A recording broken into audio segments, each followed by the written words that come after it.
So how do divorces and separations affect kids? For more on this, we reached Joanna Seidel. She is the clinical director and founder of Toronto Family Therapy, and she joins us tonight from Toronto. Thanks for taking the time, Joanna.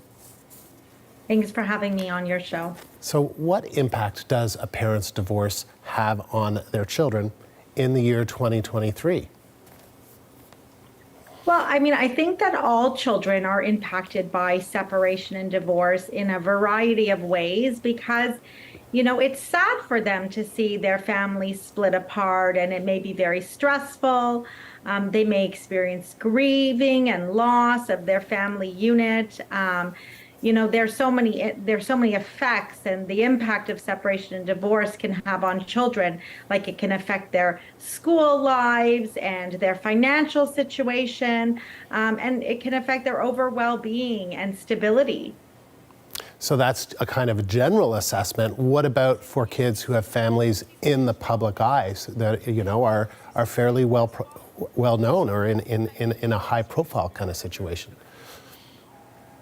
Well, I think that kids who have parents who are in a public eye are used to the media giving them some extra attention and their family issues or any family problems. So, I think that all I can say about that is they might have some privacy issues, and they may hear things that are not true, and they may want to keep things private in their family, and the children may be exposed to things that aren't private. So I think that would be the major issue. But as long as, these, everybody, even public figures, are human, and they lead, they have normal family lives in some ways. And so, I think as long as these children are well supported, and we keep their privacy and let them resolve their family issues independently, they could fare well.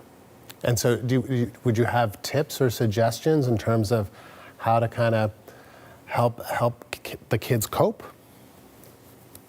Yeah, so I think generally, like, tips for all families and all parents going through a separation and divorce, one of the best ways to help children is to not expose them to conflict, and to try to maintain, either a strong and good co-parenting relationship, or at least a cordial and civil one.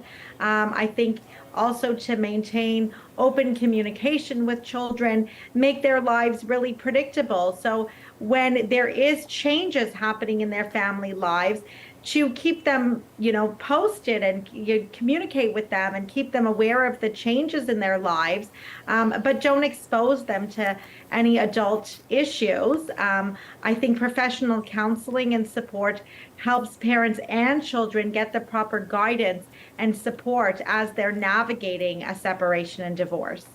Now, in their announcement, they said that they remain a close family with deep love and respect for each other. They also mentioned that they're going to be vacationing together next week, that they're going to be seen often as a family together. What are your thoughts on that? So my thoughts is that I think that's really beautiful, and that they're modeling that a family can still remain intact in some ways, yet their marital relationship may be separate, but their family relationship remains important and together. And anybody who is separating, who has children, has deep ties to their ex-partner. Right? So treating them as a member of your family and doing some family activities together is really important, and could help the children adjust and cope well, and remind them that they have two loving parents in their lives. And even though their family is changing, a lot of components of their family can remain the same. I think that's a nice way to end this conversation on a hopeful note like that. Joanna, thank you. Joanna Seidel is a clinical director and founder of Toronto Family Therapy.